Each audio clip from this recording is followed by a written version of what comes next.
Then I would just like to make an announcement that there will be a closed session toward the end of the meeting. It's outlined in the agenda. I anticipate that everything to be discussed in the closed session is in the form of information to update the board about these things going on, and I seriously doubt that any action will be taken on any of them. I would also like, unless someone objects, to change the order of the agenda so that Mr. Tucker can go right after the public comment period, since he has to drive and the weather's not favorable. Okay, with that, I'll call the meeting to order, and we'll note that members present, Jerry Nielsen, Ken Crandall, and myself, David Walls, and Richard Rydell telephonically. And I will now open up to the public comment period. You want to say Pledge of Allegiance first? Oh, we forgot the Pledge of Allegiance. How unpatriotic of me. Are you standing, Rich? I pledge allegiance to the flag of the United States of America and to the republic for which it stands, one nation, under God, indivisible, with liberty and justice for all. You'll have to excuse that slip. I've been a little disillusioned with the government the past couple of weeks. Okay, now we'll open the public comment period. Go ahead, Shirley. Okay, I haven't been here the last couple of meetings, but the last time I was and we had closed session, we just went out and whatever. I think it would be nice when we have closed session if you say you can go into the lobby and wait, and we'll let you know when the meeting restarts, instead of sitting out here and wandering all around in the rain and the snow and the sleet and the hail. I'm sorry for that oversight. I think we did belatedly advise people that they could go in there, but we'll make sure that you have that. That'd be a nice gesture. Yeah. Even if they don't stay all the time, not knowing how long you're going to. No, I agree with you. I wouldn't want to stand outside in this weather. Okay, that's our chair. Yes. I knew you too. You too. And Merry Christmas. Oh, thank you.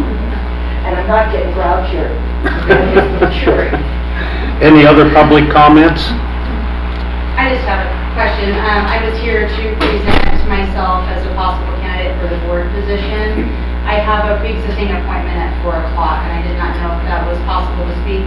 I didn't know when that opportunity would arise. It's an appointment I can't change, or if I should do something at a later date.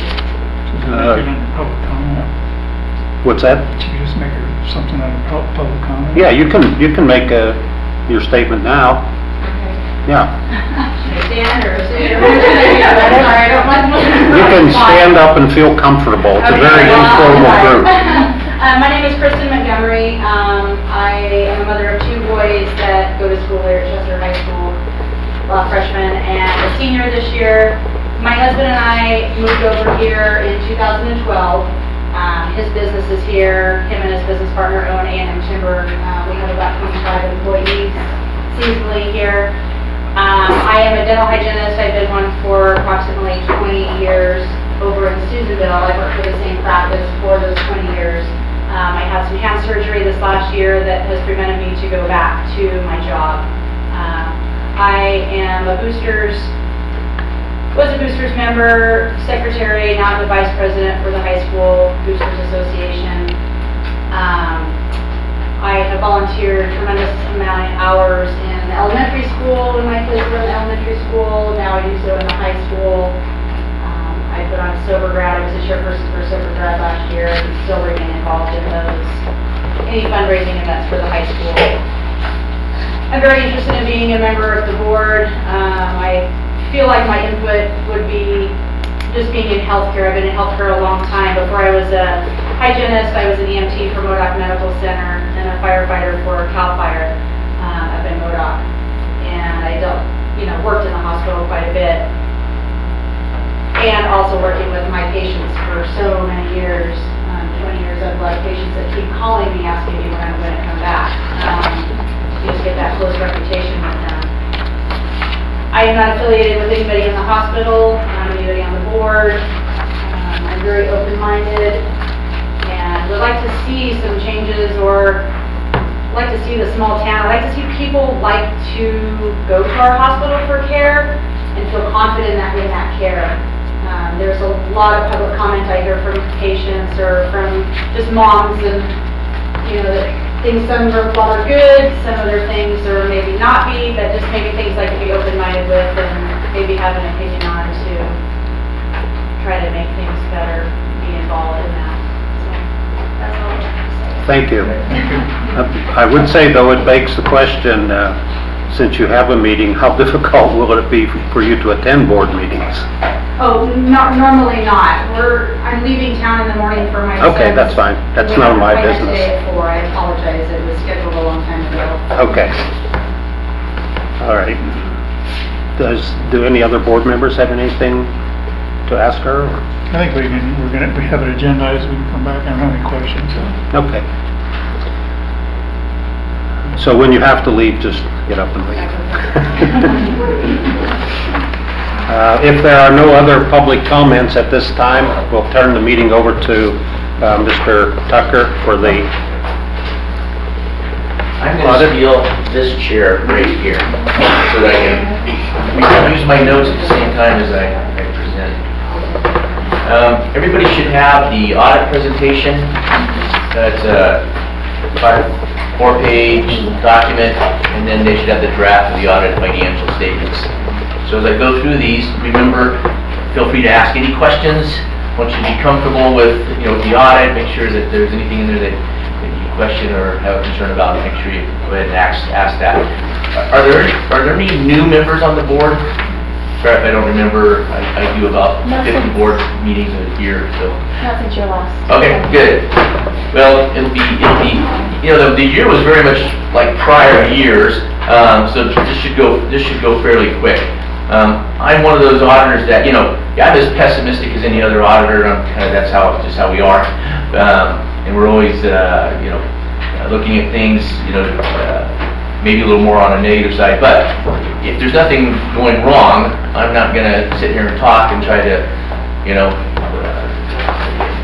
come up with something just to validate whatever. So I'll go through the report real quick with you. The first 4 things on the page 1 of 4 in the audit, the first 4 things are the things that we have to report. So for the fiscal year ended June 30th, 2019, that's the year that was under audit, received an unmodified opinion. That's a clean opinion. And remember, what an auditor does is he makes sure that numbers are accurate and properly reported. We don't necessarily report on did you have a good year, bad year, or whatever. We're just to say, are the numbers correct and reported correctly? And that's what the unmodified opinion does. It says, hey, the numbers are presented in accordance with generally accepted accounting principles, or GAAP, and that they're materially correct. In all of our testing and work, there were no material weaknesses noted or significant deficiencies in the hospital's internal controls, and there were no reportable findings that need to be brought to the board. This is the second year working with Steve and his staff. Steve did a very good job putting everything together that we needed, and so no issues there. There were no audit adjustments, but there were 5 late client entries, and a couple of them were real minor, but the 4 large ones, every year we get we get the audit done in September. Steve closes the books, does a great job with that, gets us everything we need. We come out, and pretty much the audit is done in September. While we're here, he's typically waiting for a few more things. He doesn't want to hold up the audit, but there's a few things we're waiting on. The big one's always the cost report. Cost reports aren't due until November, and they usually take quite a bit of time, unfortunately, to get them done, down to the wire typically. And the cost report this year came in, we reviewed it, and ended up booking about a $400,000 receivable and an additional $400,000 in income, and that's a pretty conservative entry on that cost report. Workers' comp audit got completed, and we booked adjustments for that, the $136,000 in income. We had the Rural Health Center, it goes through a rate reconciliation every year. where you look at what you were paid versus what you're supposed to be paid, and then there's a reconciliation, and you had about $112,000 payable on that. And then there was a final inventory adjustment that Steve was tracking down and making sure was correct, and so that was about a $24,000 expense. When you net all those out, but netted out to about a $400,000 pickup. So from what you were originally reported versus what the audit shows, you have about a $400,000 pickup in net income on that.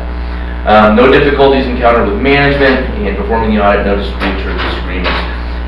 Again, the audit went very smoothly. Steve and the staff do a great job of putting together everything I need. They give you quite a bit. Most of it's all electronically now, so we're saving trees, doing the best we can. And the audit goes smoothly. Anything I ask for, they're able to produce. There's no red flags as we go through and perform the audit. No documents that can't be found or any type of documentation that we ask for. It's readily available, and we get what we need. And that's one thing. I mean, as we audit, I'm involved in audits about 16 district hospitals throughout California and the Western United States. And one of the concerns an auditor has is when you're asking for something, they can't find it, or they're trying to put it together, or trying to figure out why it doesn't match, or whatever. When there's problems in getting the information we want, that's a red flag for us, and then we start digging deeper, but that's not the case here. So those are the four things. Yeah, did you have a question? Those are the four things that have to be reported to the board. So just want to make sure there's any questions on that, any additional clarification, or you guys are good? Easy audience. At the bottom are just a couple of significant accounting auditing issues I wanted to, again, bring to your attention. I know we've gone through this in the past. The district and the hospital still participate in the IGT programs. You're participating in two distinct programs. One through the Prime Grant program, where you send money out and it gets matched dollar for dollar with money back. So this year, in the financials, you had a $637,000 payment that went out, $1,275,000 that came back. And there are certain measurables that have to be done from year to year to continue to qualify for that. Seneca qualifies. We make sure that you're qualifying and reporting and do everything within the Prime grant regulations to make sure that money continues. And I think you've got another couple of years still on that grant to perform and to do things. And the whole point of the grant was to expand healthcare services in a lot of times in smaller communities, and that's what it's done up here. So it's been a good program for the hospital. The other one's the regular IGT program, sometimes referred to as the QAF program or the rate range program. You had a really prosperous year, not as much as last year because last year was a catch-up year, but you paid about $1.8 million and you received about 5.4. So it was a really good net of about 3.6. So between the two programs, you picked up net bottom line about $4.2 million in income on those programs, which is very beneficial for the hospital. But I just want to make sure that you knew that we saw those, we looked at them, we make sure they're properly recorded. The recording on the governmental side is a little bit different. On the IGTs, it can be a little confusing, but just wanted to make sure that you knew that we looked at that and everything was properly done. I don't know if there's anything else that you saw in there that maybe you were wondering, oh, why do we do this, or how is this reported? Any questions at this point? My question was Yeah. just regarding the verbiage here. It almost sounds like there was a problem uncovered. Oh, no, I'm just talking about, what would you say, maybe large technical programs that I wanted to make sure that you knew that we saw them and we looked at them and they were properly done. Okay. No issues or problems. Almost more of an educational kind of thing. I've been, the IGT program is in its 8th or 9th year, and I still have administrators and board members that complain about how it's reported, don't want to report it that way. So I just want to make sure everyone's clear on how that works. The next couple of pages are just some condensed financial information that I put together. I hope you had a chance to kind of look through it real quick, see if you have any other questions. But page 2 of 4 is the statement of operations in a condensed form, based on the audit financials for the last 3 years. First one, like I said, statement of operations or your income statement, and you can just see kind of how it goes from year to year. We look at these. We look at that steady growth in like total revenue, especially in net patient revenue. It's gone up $5 million in the last 3 years. Now that can be a red flag. So what do? Well, we look at deductions from revenue, we look at your bad debt percentages, we look at actual cash receipts to make sure that there's not something, funny going on with the contractual or bad debt allowances and whatnot to pump up your income. And you can see down below, deductions for revenue have stayed very consistent over the last 3 years, still at 48% this year. Bad debt is, 3 to 4%, which is very reasonable. Seneca's done a really good job over the last few years of managing their revenue cycle. So you see deductions from revenue stays consistent and nice and low, and bad debt is anything under 5% of bad debt is really good with a smaller hospital like this. And so you can just kind of see very consistent from year to year, growth in income areas, growth in expense areas are all within expected margins, and so it's a very just kind of another consistent year with good consistent growth for the district. If you look at page 304, that's the balance sheet, and I know that kind of goes backwards from income statement to balance sheet, but like I used to say, I used to get tired of explaining the balance sheet while everyone was looking at the income statement, because everyone just cares about what the bottom line is. They really don't care about the balance sheet. So I just gave up and put that first, so we get that out of the way. The hospital continued to strengthen its financial position. Some of the notable things, added $2.5 million to your cash and board reserves, which is really good. Sitting on $8.4 million in cash. I know that seems like a big number, but the hospital still is going to have small district hospitals, small nonprofits. You've got to have a good sized cash reserve. It allows you to provide increased services, make it through rainy days. But more importantly, at some point, seismic is going to become a reality, and whatever you end up having to do, whether it's refurbishing or adding to a new part of the campus or whatever, it's going to take. It's nice to have some money in the bank so to finance all of it, and the stronger you are financially, the better rate you're going to get anyway when you finance, and so it's just kind of a win-win. So it's good to see that the hospital really has done well in increasing their cash reserves going forward. Like I said, AR is doing. You've done an excellent job the last couple of years managing your patient receivables. We call it revenue cycle management. That really has to be a team effort. And I realize it's not just the accounting department. It's going to be the business office, intake, patient coordinators, and so on and so forth. But you're running at 27 days in net AR, which is very good. And so that helps, and then the faster you're able to collect, typically you collect more, there's less that falls through the cracks, less write-offs and so on and so forth, so it just helps across the board. And your average pay period stayed right around 30 days, which is the norm, and so it's not like you're building up your cash balances by not paying your bills. So everything else was right in line with what we expected. The last page, 404, you can see I got last year's and this year's percentages and ratios compared to some peer hospitals that we take other clients that we have that are similar in size and payer mix and volumes of Seneca and average them out to kind of give you an idea of how you stack up. And then over on the side are some benchmarks that we just kind of set in our office that we like to see kind of a minimum to be successful as a small hospital. And you can see you're stacking up quite nicely. Your income margins are higher, your deductions are right in line, if not a little bit lower, which is nice.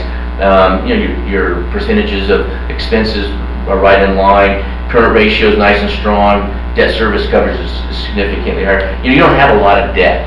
It's one thing different that Seneca's always done well at managing their debt. We have a lot of smaller hospitals that are the same size as Seneca, but they have $20 million in bond debt because they built a new hospital, or most of them is from building new hospitals. So that can definitely impact them. And you don't have much in the way of debt. You're sitting on about $150,000 in debt is all. And you can see your days in AR are significantly lower than your peer hospitals, and your average pay period is about the same. So overall, from an audit standpoint, numbers are good. It means they're accurate. Also, from just my experience of being around hospitals, especially hospitals this size, you've continued to strengthen your financial position, which you want to do, and you appear to be moving in the right direction. Any questions on the condensed financials or what those mean, or anything else? When you, on page 2 there, when you have the net patient service revenue, where do the grant funds figure into that? So the IGT, The IGT funds go into that. So they're part of that $20 million. The prime funds go into the other operating revenue. They're part of that 1.7 million. Dr. Walls, on the Yeah. bottom of page 6, there's a footnote that kind of talks about that a little bit.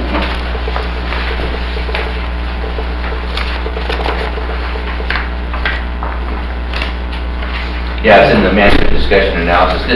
Steve puts this together and kind of an explanation of some things.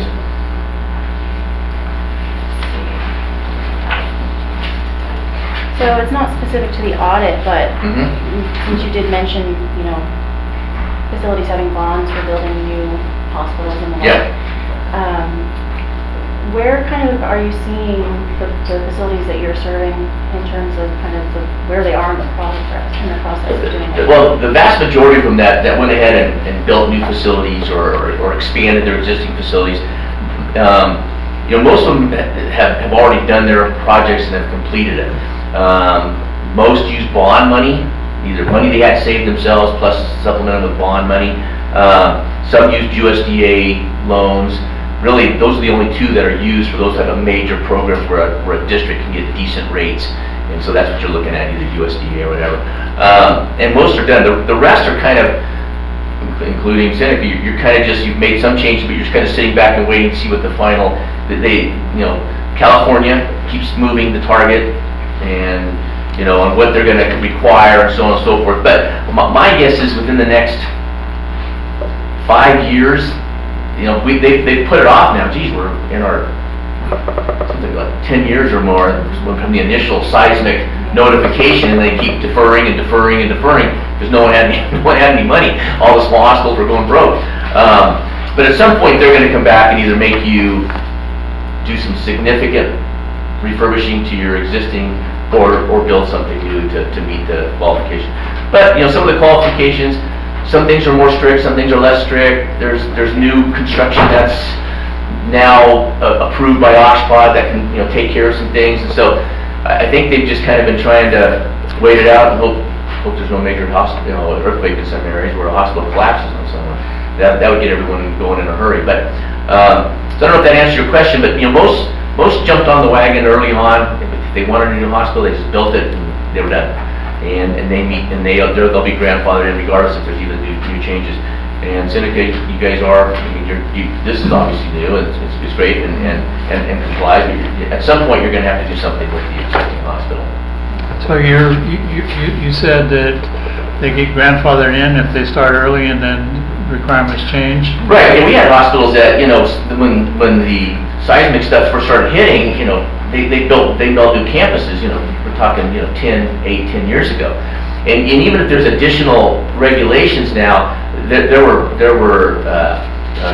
concessions made or commitments made by Oxford that they will grant unless it's something really significant. They're allowing so anything made from 10 years ago forward will comply with the seismic retrofit or seismic building code. Good to know. Thank you.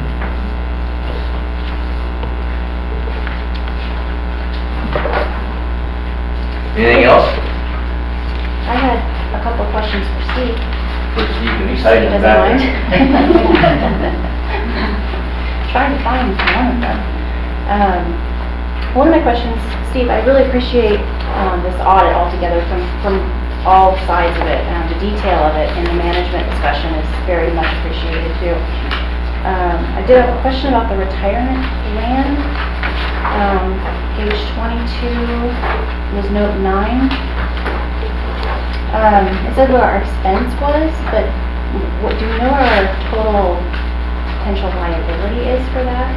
And if we don't write this minute, that's okay. It's just something I would like to know. Terry, I'm not sure what you're looking at. I'm sorry, I'm on page 22 of the full audit. I see our liability is 0.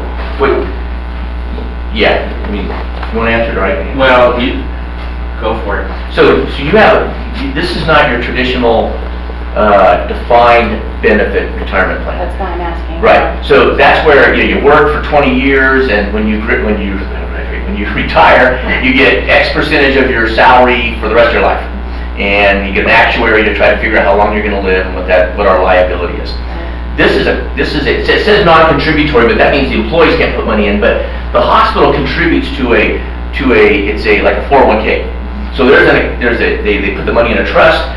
Whatever is deposited on your behalf while you're an employee is yours, plus whatever earnings.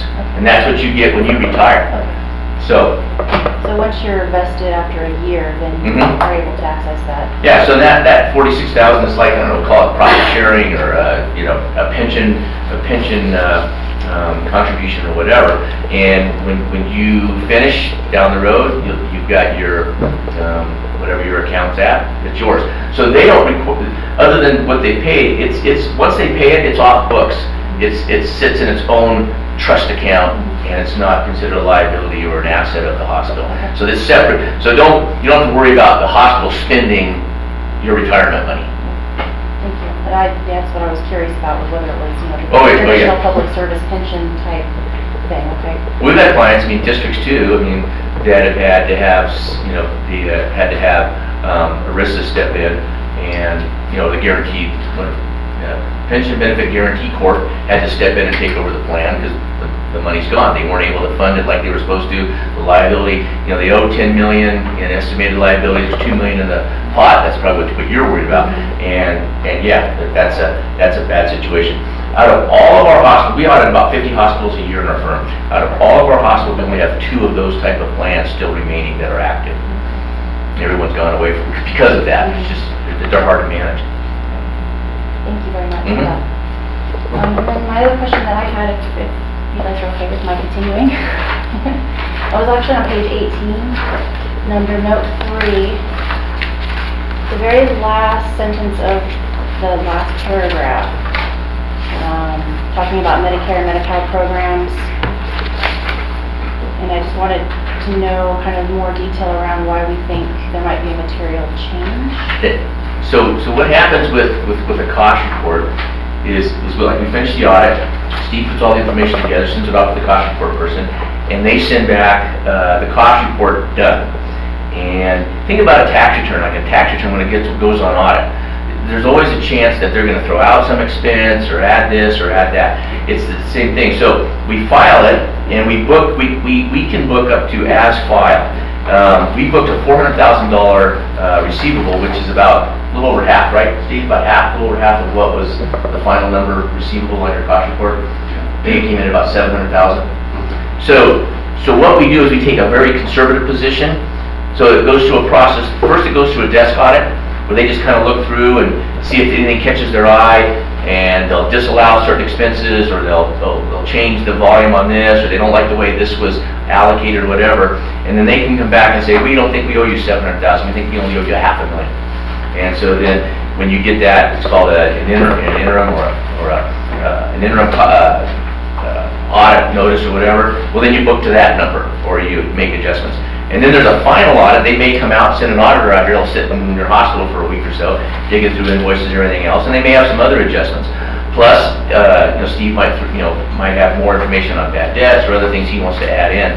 So when the process is done, it takes about 2.5 to 3 years to get a cost report done, and it can change. And so that's kind of like boilerplate audit speak. that we booked it, but it could change. And we're kind of at the mercy of the Medicare and Medi-Cal auditors as they come in. Sometimes they don't change, but sometimes they're just wild changes. They'll look and they don't like the way things are allocated. They don't like the way overhead's being allocated to the rural health centers versus the hospital, or how this was done or how that was done.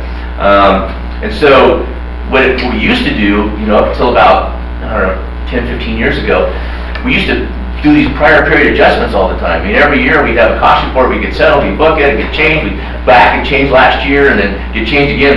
Well, finally the accounting regulation says, listen, just book your best estimate. As it changes, book to that. And so every year, and I think Steve even tracks it separately, prior year cost report changes, he tracks that, so you can see, so it makes sure it doesn't muddy the current year operations. But that's just kind of how it is.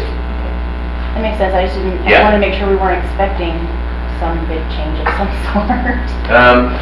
Hoping for no big change. That's not got better wording now. Okay, thank you. I think that's all I have. Ken, you have anything? No, thank you. All right. Public, any comments from the public? Questions? Thank you very much. Thank you. And is this an action item tonight? Yep. Okay. Yep. Thank you. Yes, please. So I will make a motion to accept the audit presented by Mr. Tucker. Is there a second to the motion? I'll second. All in favor? Ken? Aye. Jerry? Aye. Rich? And I vote aye. Okay, great. Thanks a lot. Have a safe trip. I'll be in touch to see if I can verify all that.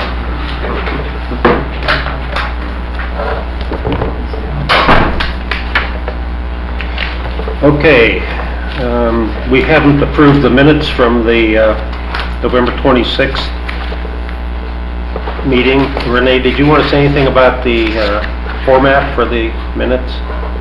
If it's okay, I would like to present the minutes in the new format. It makes it easier for me. It matches, it aligns with the agenda better. It's fine. If it's fine with I think you. it looks great. Okay. I like it. I don't know if the other board members. No, I just noticed the changes. It's a lot easier for me to follow it too. Yeah. Yeah. Rich, did you have any comment on that? No, I agree.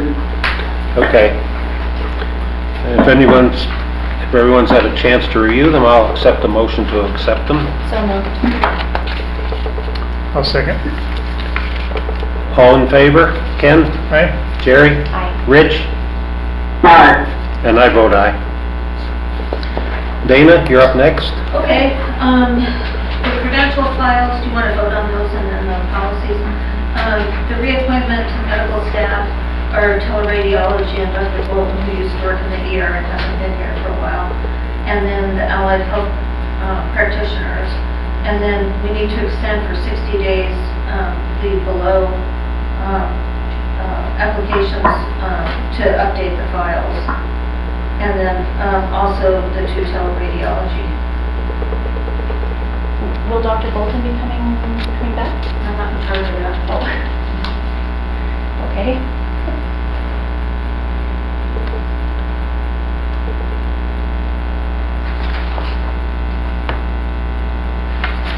Margaret Main, is she a teleradiology?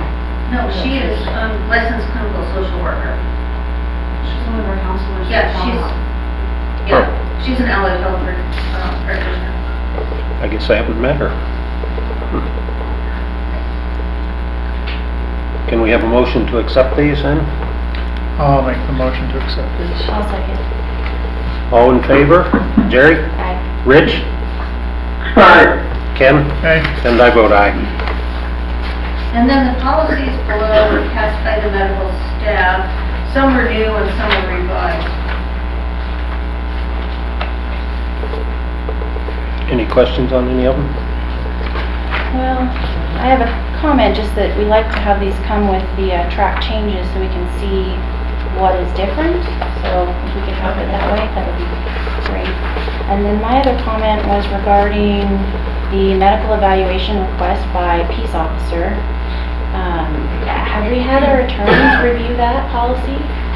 Dr. Walls, do you know? I don't know. Sadie can address that. Would you speak up? Yeah, the medical evaluation request by peace officer. I'm asking whether we've had our attorney review this policy. Do not know. We have not had the attorney review. We copied it directly out of the California Hospital Association consent manual, but our attorney has advised us members to veer from the information that's in that manual.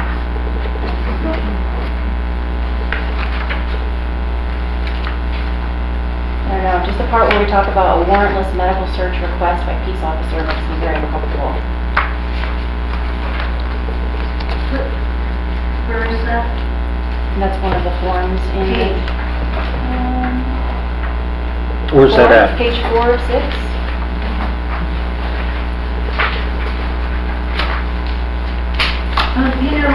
This is actually sort of a big deal in emergency medicine. It has not been settled in any court case, so that's where it stands. I'm sorry, say that one more time? I said this is especially the intrusive medical procedures that are defined by the So the warrantless medical search, that's one of the areas in emergency medicine that doctors talk about a lot. And there has not been a definitive court case to settle that. So this is where it stands. My question from a practical standpoint is, if we have a peace officer come and fill this out, are they expecting our ER physician and No. staff to subdue this person in No. order to enforce this? I mean, how is this No. gonna work? That's usually law enforcement. But the officer's not doing the examination either. That's my No, confusion. but,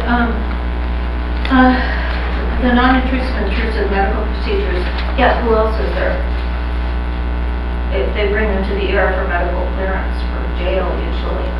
And I don't think we've ever gotten into this at Seneca. That's why I'm questioning now, yeah. Do you have an idea, Sadie? No.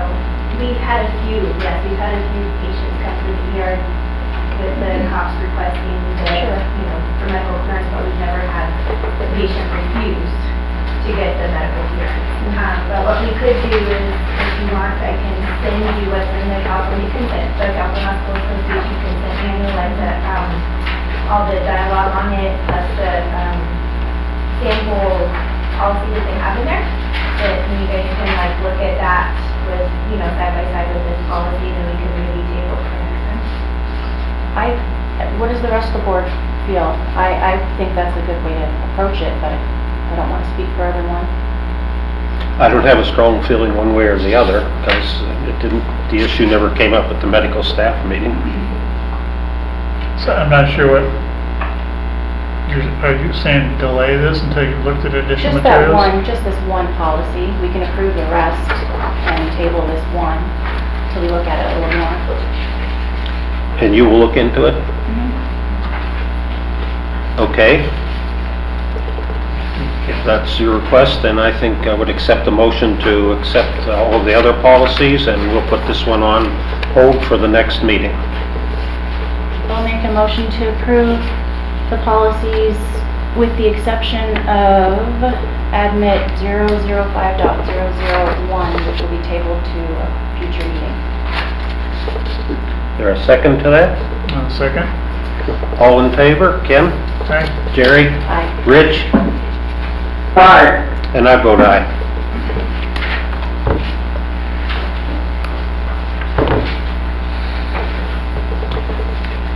Thank you, Dana. And who's going to present the policies, Renee, on the Policy and Procedures Committee? These are all policies that don't, they're not included in direct patient care, so they don't go through the medical staff, but they have gone through the Policy and Procedure Committee and have been approved there, so now we just need to have them approved by the board.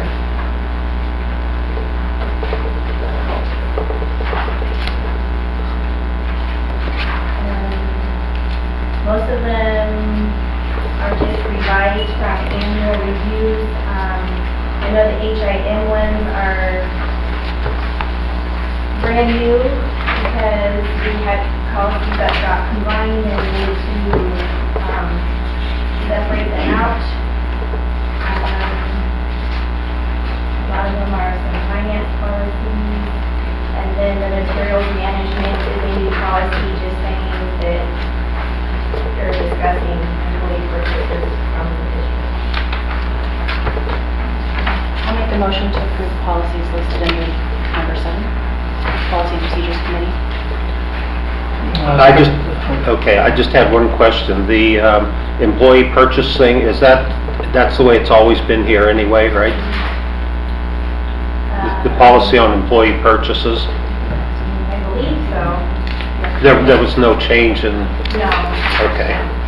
Because we do get a significant discount on things. Yes. Okay, so the motion was made and seconded. All in favor, Ken? Aye. Jerry? Aye. Rich?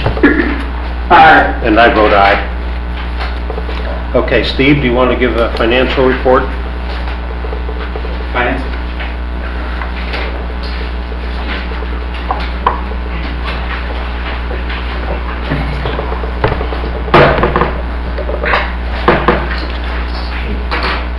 Before I start, as Gerald Tucker mentions, he said there's a lot of hands that touch and audit the organization. And I would like to recognize two people that had their hands all over the audit. Kelly Pettigrew and Janelle Hardy, who really contributed to the success of the audits. Yeah. All right. Well, with all of that wonderful news from Gerald Tucker, we present the November financials.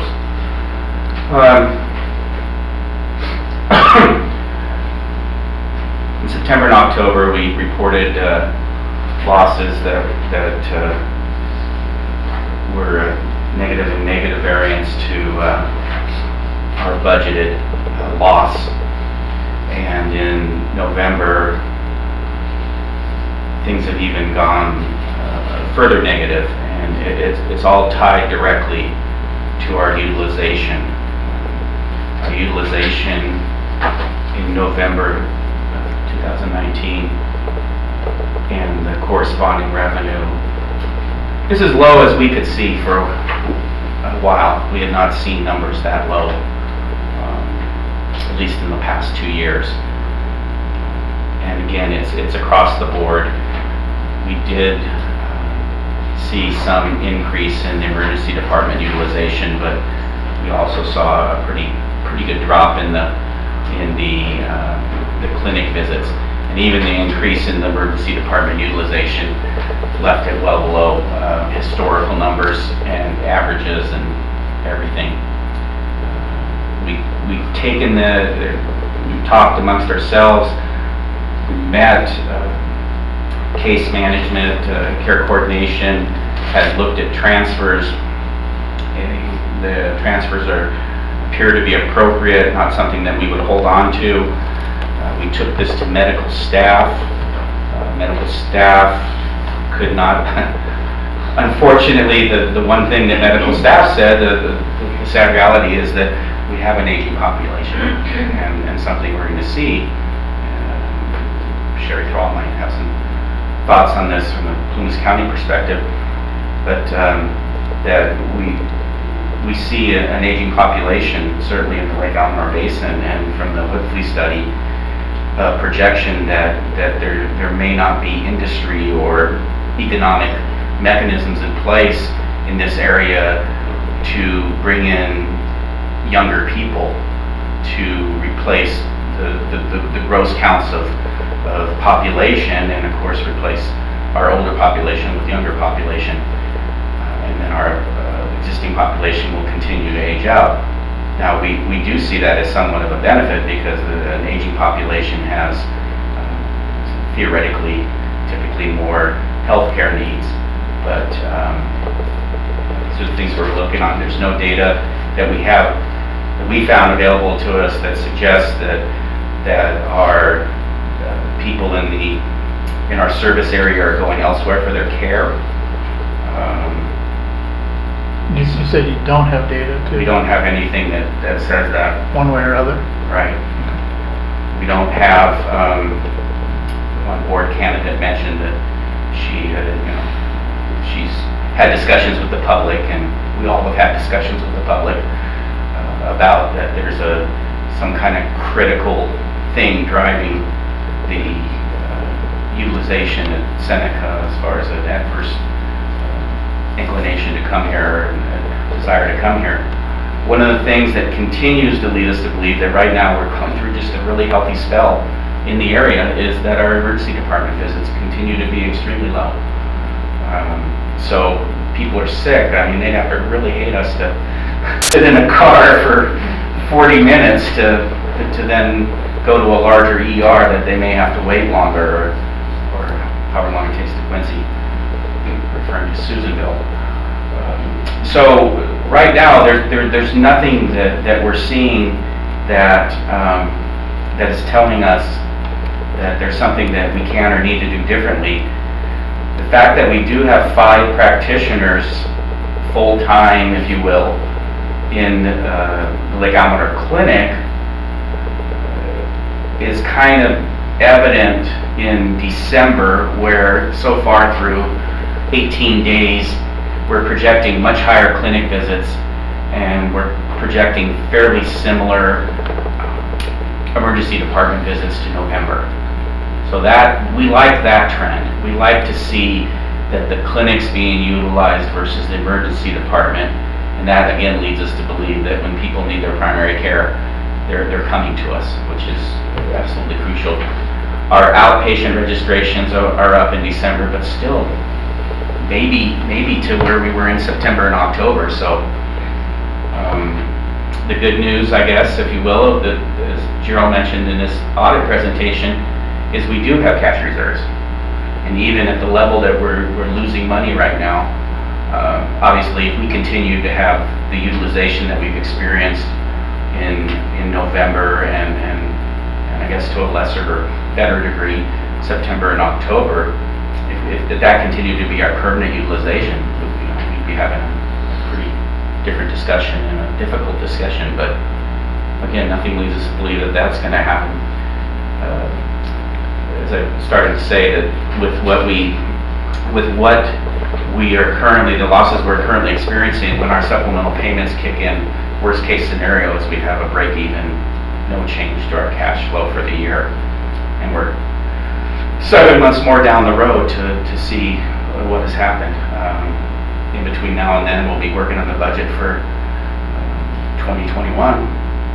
And certainly if our utilization hasn't changed when we get into February, then we'll have to reflect that. We can't really go on historical numbers when recent history is showing us a different number, unless the board's preferences or pleasure is to, in the short-term, budget for a loss. Steve, can I just ask a quick question at that point here? I'm hearing, this is a difficult thing to understand because there's a lack of data to support what's really happening and what underlies all this. So, in your view, what's the feasibility of a community survey? Ask people what's going on. Well, we've talked about it, and we'll talk about the strategic, shorter answer is we need to do one. We'll talk about the strategic planning or the strategic, whatever we're calling it, group. We have to do a community needs assessment of that. I know that there's been discussion about a community needs assessment being done in this area, but it's done for Plumas County and it's done more for public health as opposed to Seneca's specific needs. So, yeah, absolutely. I mean, it seems to me sooner would be better.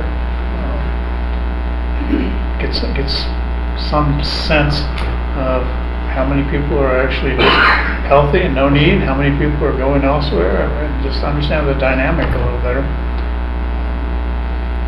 That would help, hopefully, give us some ability to chart a course of action.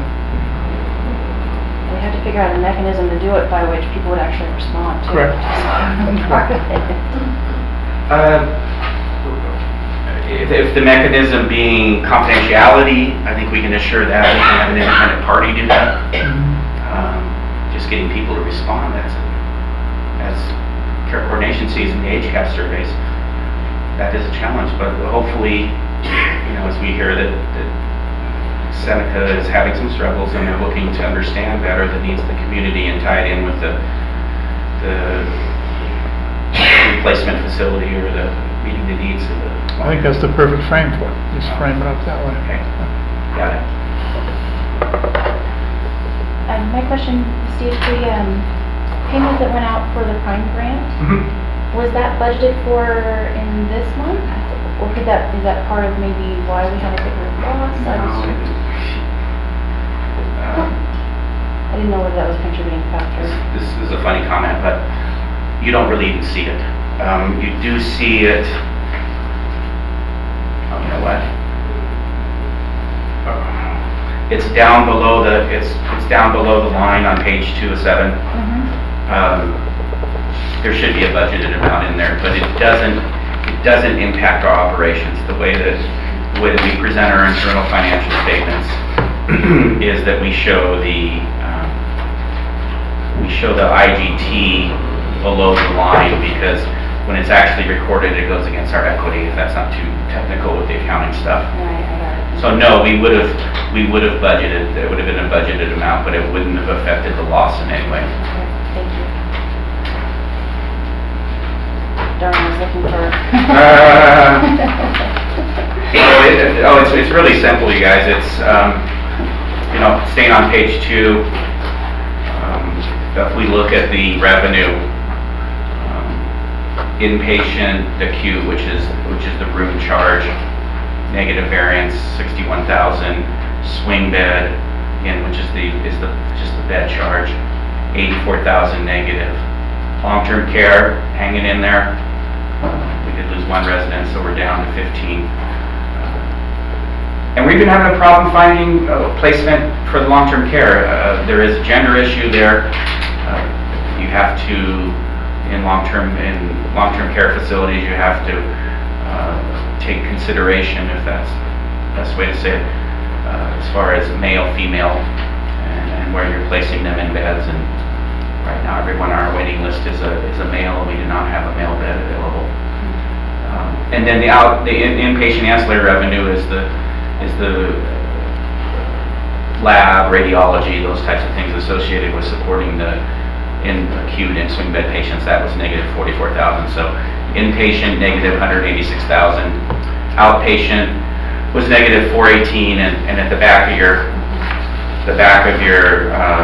finance section, next to last page, there's a requested detail about the departments.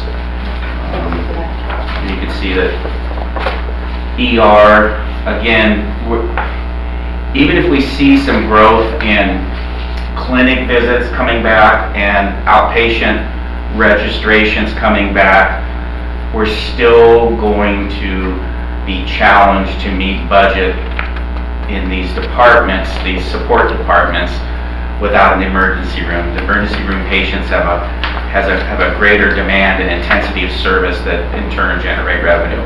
So we're going to be down on that. When the lab's down, we know something's lab and radiology. I mean, that's our bread and butter as far as a support service. When those are down, we know there's just not the patients. MRI was blank. We did find one thing talking with the medical staff where they said that the MRI unit has been canceled. We found that the MRI unit had been canceled when we only had one patient scheduled. The department was concerned about the profitability, and we said no.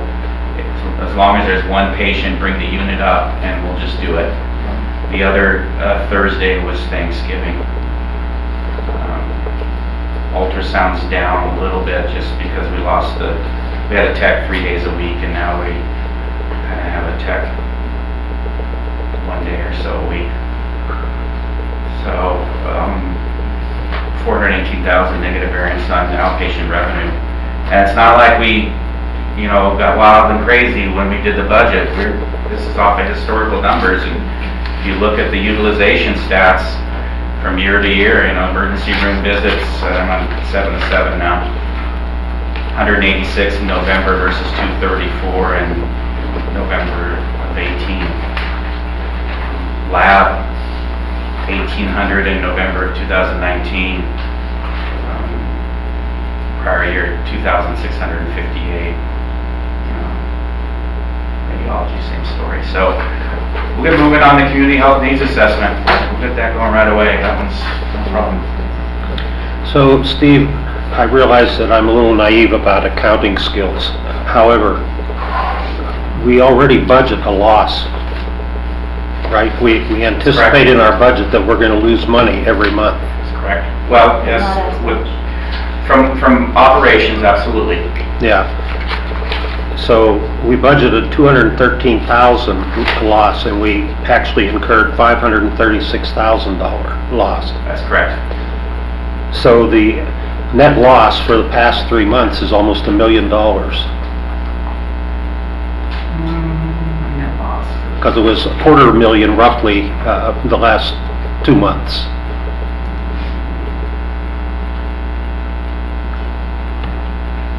Okay. The total net loss. Okay. That's a lot of money.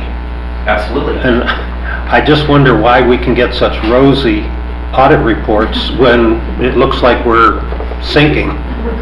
Simple. The audit was from last year. No, the supplemental money saves the day. You guys that were here 6 years ago, 7 years ago, this would be the real story, this would be the whole story. Before that supplemental money came in, you guys were living paycheck to paycheck, taking a serious look at not being here. But I don't, but what my point is, I'm not sure that supplemental payments are even gonna cover these kinds of losses. They will, they will. I don't have it handy what the budget is for the whole year, but we're at just under $1.5 million for 5 months. So let's just say we're going to be, if you doubled that, we'd be at 3 million loss. I think that's pretty close to our net. If we continue to experience losses of $500,000 a month, absolutely, the supplemental money will not cover that.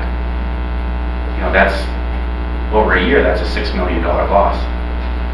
But there's nothing in your history, our history, that leads us to believe that we're going to lose $500,000 a month. I mean, all of a sudden, what, Hopefully. 200 patients disappeared? Hopefully not. Please, we'll go look for them.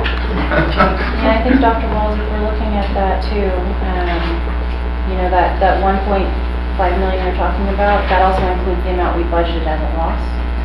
So it looks like the variance as of right now is not insignificant, but it's 694,000. We've lost more than we expected at this point in the year. Is that right? Yes.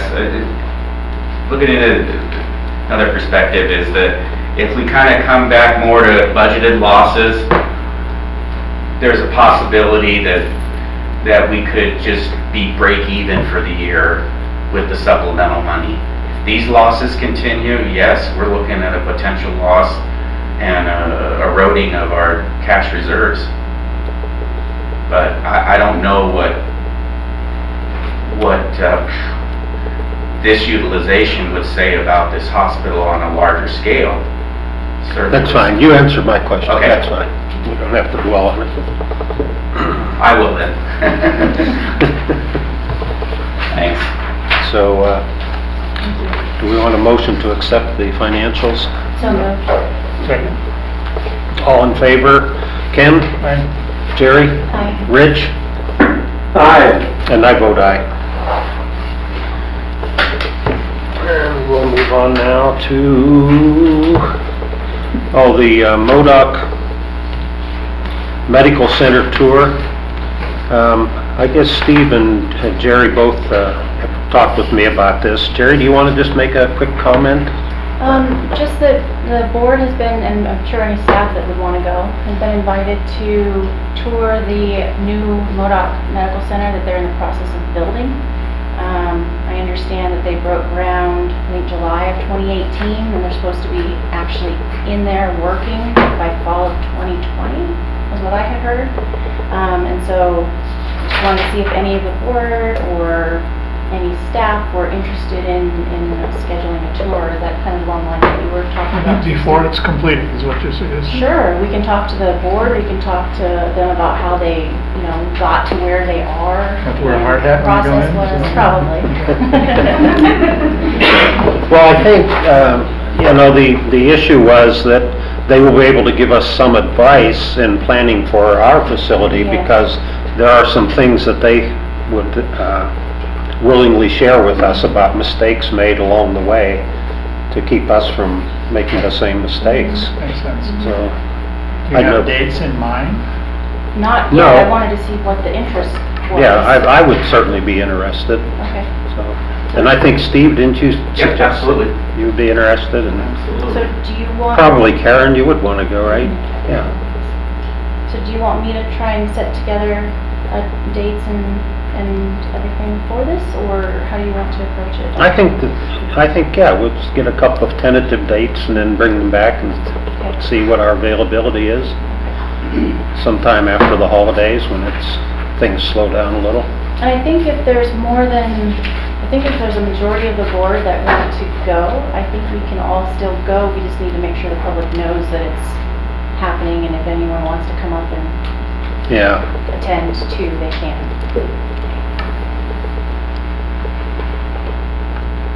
And Rich, are you interested in that?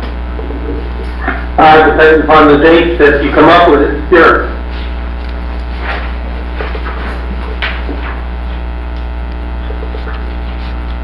Okay. Any other comment on that? Then we'll move along to appointment of a new board member. And just before we let the candidates speak, I will mention that Peter Schultz has withdrawn his application. And since Kristen has already spoken, well, let Nancy and Pam, if they want to address the board, they can do so now. Nancy, do you want to speak? Yes, thank you. I've just had a lot of experience on boards, and I'm interested in being on this one, as you know, because I ran last time. I'm available. I am here all year. I'm not out of town, and I am deeply interested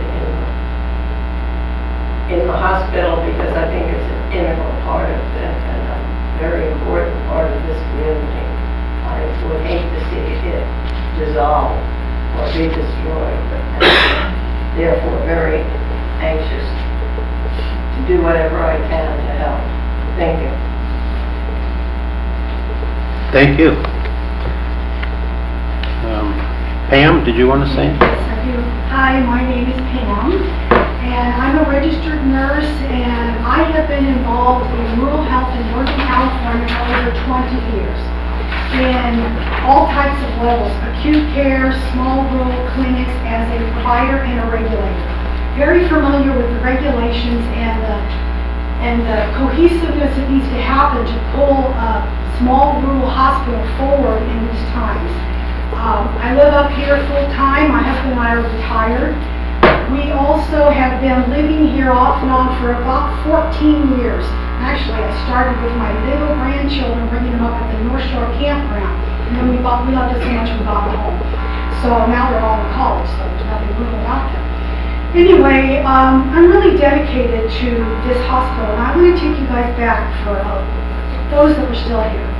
Back in the day when T. Velasquez was running the SNF, I was on the state side as regulator, as a surveyor, and the government asked us to recommend one facility for bonuses, one of the finest producing facilities, the finest quality of care. And of course, I nominated Seneca, and they won because of their, because you remember that? Because of their background. Yes, I do. And when I retired, I said one thing, and it was kind of funny because I said that when I come back to work, I'm retired, I smile at that. No, I'm still very active. I'm registered with some active. I wanted to come to Seneca because of the care that happens here. And I'm just very dedicated to this hospital. I have always been off and on available to the hospital at multiple levels. So I do believe I can bring some unique perspectives to the board. And help us as a collaborative team with all of the stakeholders and all of the actual staff in the facility and move us all forward in the same direction. And hopefully, and help us survive here. That's it. Any questions? Thank you. So, I guess we have to vote then. And we'll just take a head count. Has everybody made up their mind? Ken, have you made up your mind? Jerry, have you made up your mind? And Rich, have you? We have excellent candidates, yes. Well, then we'll start the voting. Jerry, do you want to take a vote? Not to put me on the spot or anything. I can go first if you'd rather. I'll make a motion to appoint Kristen Montgomery. I feel like she has a unique perspective to bring to our board. She has a lot of energy, she's committed to the community, and she's done a lot of work to show that over the past years that she's lived here. So that would be my nomination. Okay. Rich? I don't have a nomination. Well, I think I made a motion that needs a second. So I'm confused about our process here. So I'm looking to you. Oh, we're just gonna each of us vote, and if someone gets a Well, that was a majority? nomination, so I think Rich just seconded. seconded the nomination? Okay, good. I did. Thank you. Well, then we're gonna vote on that one? Okay, then we'll vote. Ken? Aye. Jerry? Aye. Rich? Aye. I vote no, but I guess Kristen is in.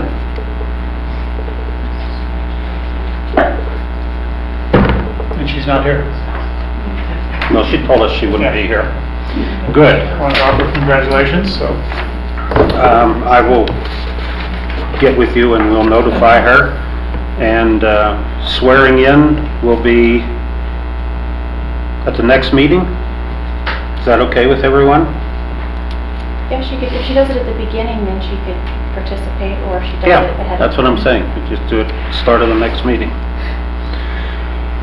Okay, that brings us to the next agenda item. And I want to thank everybody who has applied, and I would remind you that there will be an election in 2020, and you can run for the office.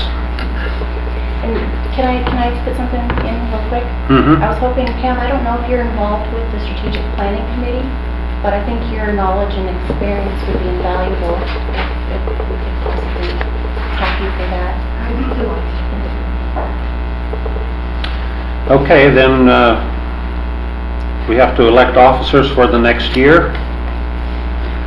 Before we nominate, does anybody have any comments they want to make? Nothing? Well, I have some comments to make. And that is that I have two very large medical procedures coming up in the next 6 months.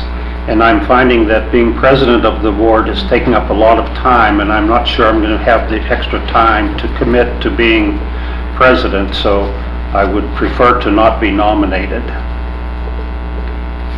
Okay? Now we'll open nominations for president. Don't everybody speak at once.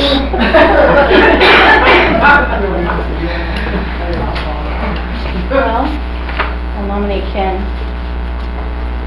I will second that. We'll take a vote.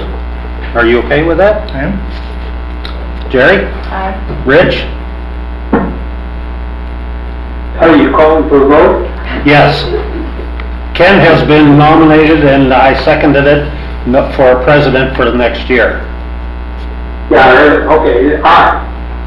You gonna vote for yourself? I can, but And I vote aye.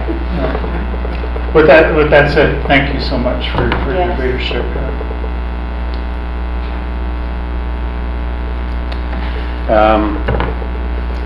Now, I'm not sure, do you take over now? No, I do. Yes. Is that how that works? Can I On finish the this back. meeting? I think you run the rest of this. Oh, Is that right? Yeah, Renee? I have the procedures right. Yeah. Yes, That's on the back of Okay. it. Here you go. Now we're on two. Now, we got a vote for vice president and secretary. Yes, so we need nominations for the vice president, which is Jerry's role currently, so we'll entertain a motion to nominate someone for vice president. Well, I would nominate Jerry again. Second. Thank you, Rich. Dr. Wallace, how do you vote? Aye. Aye. Rich? Aye. And you can vote for yourself. I will vote aye also. And ask for nomination for secretary. Who's the second one? Who seconded? Who seconded on it? I think Rich did. Rich, Oh, okay. Rich, yeah. Nominations for the secretary. Dr. Walls for secretary. Dr. Walls for secretary. I'll second. It's been Dr. Walls has been nominated and seconded, and so, As a point of question, clarification, just for a moment, if for some reason Dr. Walls is having his procedure, but something needs to be signed, can the assistant secretary then sign? for the Assistant minutes? secretary, Okay, yes, Okay, I yes. just want to make sure I understood, thank you. makes perfect sense. So, your vote? Aye. Aye. Rich? Aye. Dr. Walls? I'll vote aye. Okay. I vote aye as well. Okay. So then we have to appoint the treasurer and the assistant secretary, and I would appoint Rich. Can you take over the role as assistant secretary and treasurer, assistant secretary, treasurer? Sure. Okay. I'll second that. Okay, well, this is just an appointment. I Oh, I'm sorry, you get to understand, so- appoint that. Yeah. And Gary, treasurer, is that how we got this? No, you were, okay, I'm confused, so No, I am too. what do we have? So you have Jerry? You have too many offices is what you Yeah. have. Yeah, The new person gets We, it. yeah, new person has to come on. that's so why. we can appoint our new person when they're here. So you appointed Rich treasurer? Yeah, Okay. So Rich is treasurer, so that means Kristen will be assistant. secretary. Right. Okay. And move on then to the HRG report. I guess that's Steve. Yep. Okay. Super fast. The days did go up a little bit. The one positive thing is that the unbilled, which is the revenue that hasn't been transferred to HRG so they can bill, was at one day. We had to double, triple check that one. Never seen that. Like I said, it's a record low. It is indicative that we've had no inpatients or swing patients, so those are usually the ones that will drive our unbilled, but still one is phenomenally low. It means that Seneca's doing their part here as far as getting the claims ready to be billed. So now HRG has a big inventory of claims, and they're just gonna have to work them. They have dedicated to put more people on the account, and we will be talking to them about, in the contract negotiations, potentially having them support a position at the hospital here to help with some of the stuff that we have to do for them. That would help them and to manage them more thoroughly. So That would be a position paid by HRG? we would ask them to pay for it, take off their fees, or however you want to look at And it. you haven't had that conversation with them yet? Not yet. Have a sense of it? Yeah, that they're gonna need it. They need it. They need to invest in this. Whether we scale back a little bit on our punitive portion of the contract, we can do that, but what's really needed is for someone additional on this end. We have one individual, Sarah Lynn, that does all of this, also does the community, helps with the community questions on their bills, and it's been too much.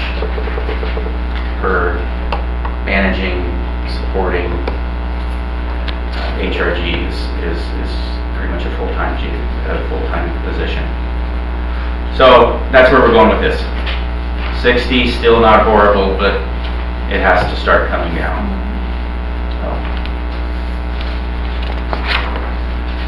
All right, and there was a note in here about that beginning January 1, no longer use your old Medicare or Social Security number. It's got to be the new one, so if anyone's got Medicare, we need to have the new number, and we'll be asked for the card. And Sadie's staff has been trained on searching eligibility, so if a patient presents, trying to find that eligibility, so there may be a few bumps there where a patient will present, other than the emergency department, of course, where we have to get their Medicare number. Do you have any idea what the turnaround time on that is? Minimal. Is it? Yeah. On what? Getting a new number? Yeah, I just found out because I had a test done today, and I have not received my new card. So I called Social Security, and they told me 7 to 10 days. We can run it for you in a meeting over there, and it'll give us your new number in like 30 seconds. This, the Okay. tool that they referenced in here, the It's online. the Noridian website. Yeah, there's a URL. Okay. that needs to look up. Is there any way, I'm sitting here wondering myself, how do you know if you've got the new one or not? It looks completely different than your social security number. It has some letters in Okay. it. and- It's not just good, thank you. Okay, so that's the HRG update. Okay, thank you, Steve. Yep. Let's move on to the committee updates. Bylaws Committee, I'm just going to defer that to you, Jerry. Yeah, I think we defer that until January. Okay. Yeah. And Strategic Planning Committee, Steve? Yeah, the biggest thing is that, just to give you a quick update, Whitfleet has finished their work on the feasibility and financial market study. We've had 2 meetings with Aspen based upon the findings of Whitfleet for them to do a preliminary facility master plan. They're now requesting another meeting to fine tune what they're doing. Problem is that the CEO has sat on this committee, and we don't know what the board's pleasure is as far as moving forward with these types of meetings and discussions with the architects, doing the facility master plan without some representation from From the board. CEO or the board. Any thoughts? Well, I'm thinking that right now, our strategic planning committee is 1 board member shy. I think next meeting, we probably want to make that appointment. And then maybe we can have those folks who are on the committee give us some direction. So, new board member appointed next meeting. Everyone in agreement with that? For the Strategic Planning Committee, correct? Yeah, I think that as president, I think that's, Well, let me give that some thought and do some inquiry and go. I think Rich is the only current board member on it. Right, Rich? Yes. And then as a subset of that, we have the work group that's more internal, Okay. which has been staff, Lance Monmouth, and Well, it's just occurring to me that Dr. Wells is saying he has a lot of things on the horizon, and Rich is already on it, so I'm wondering if you want to jump in on that? If you want to put me on, but you can't do that today though. But Okay, yeah, I different do time. have to. Okay. Okay. so we can tell Aspen Street that after our January meeting, we'll have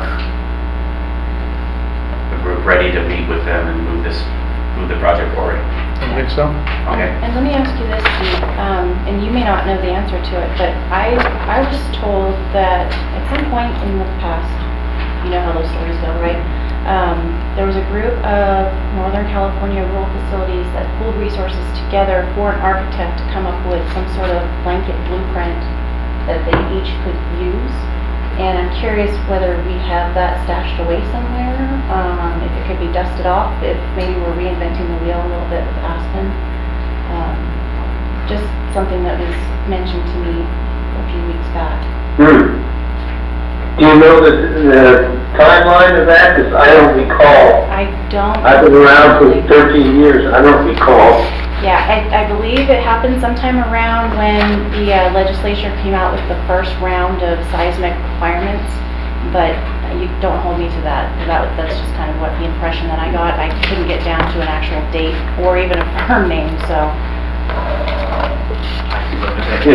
There was one other thing that came out of the treasurer's meeting, is just to be clear, Aspen is doing our facility master plan, and what that really entails is for them to coordinate with our feasibility study and our market assessment for identified need.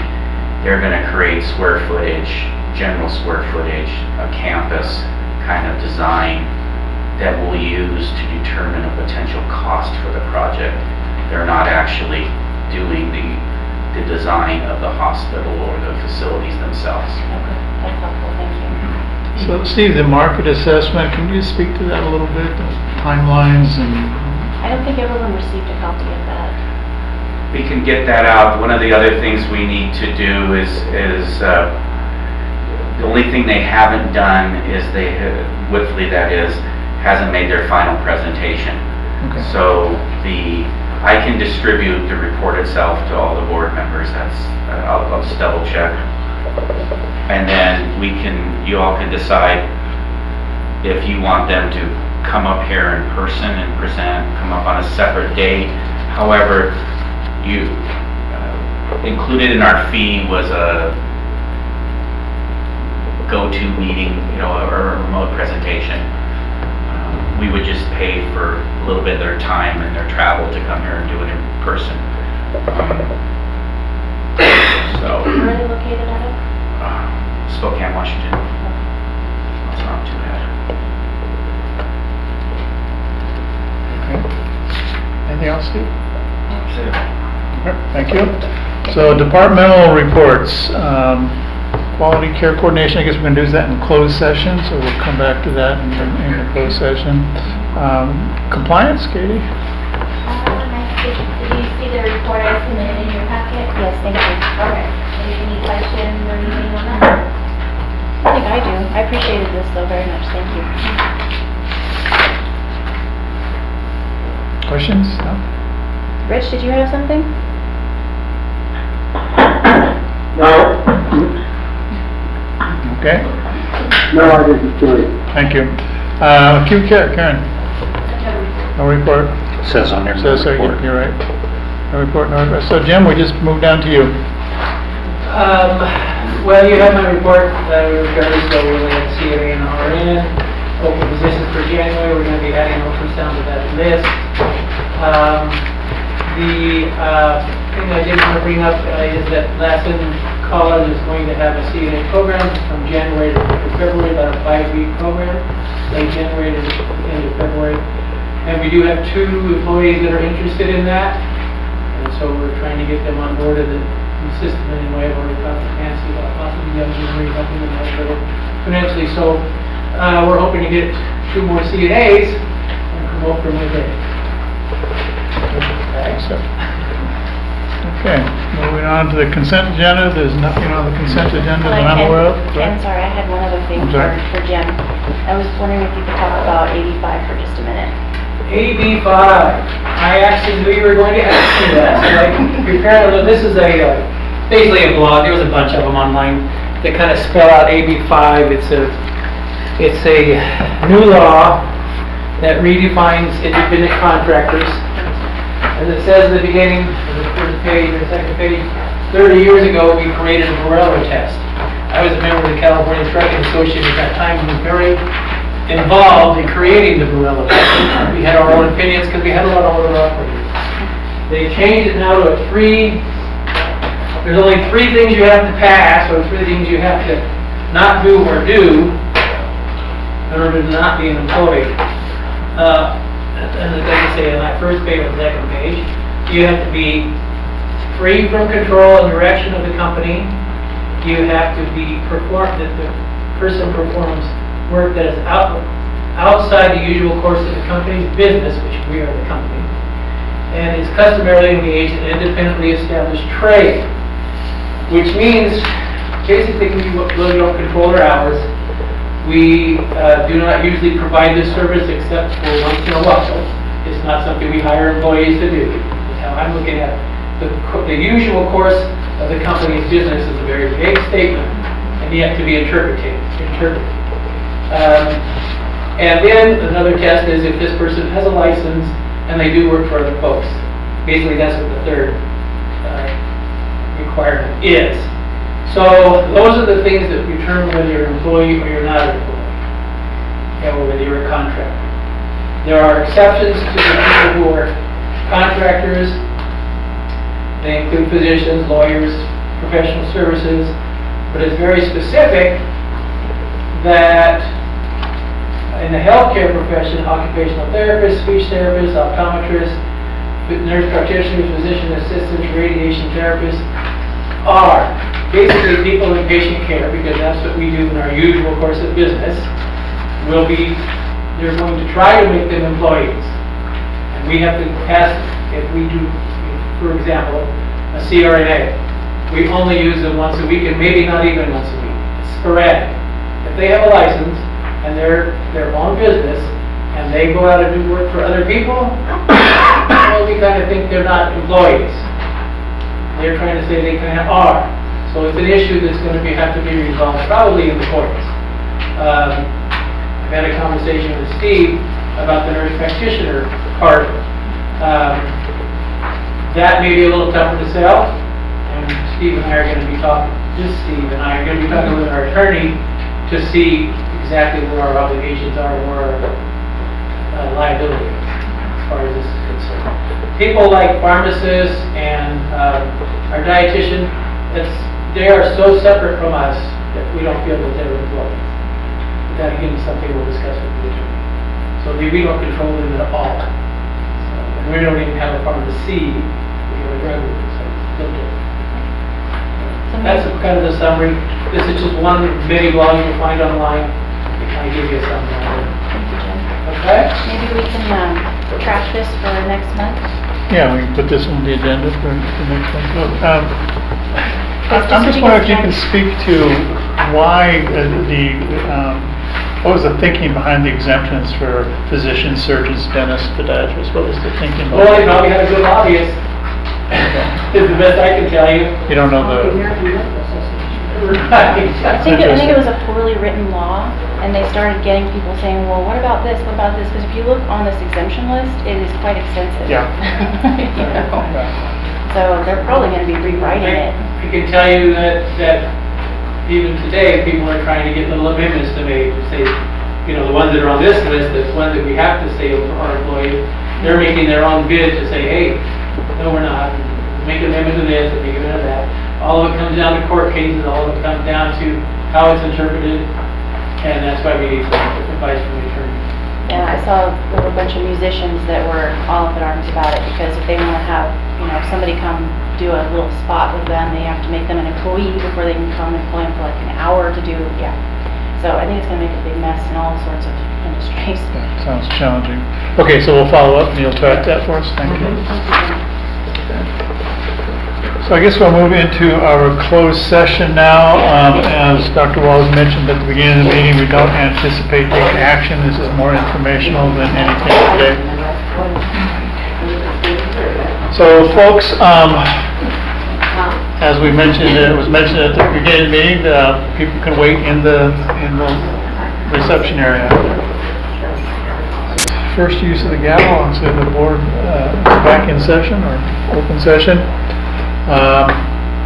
Want to report that there was no reportable action taken during our closed session, and so we are back in open session now. Couple things to follow up on.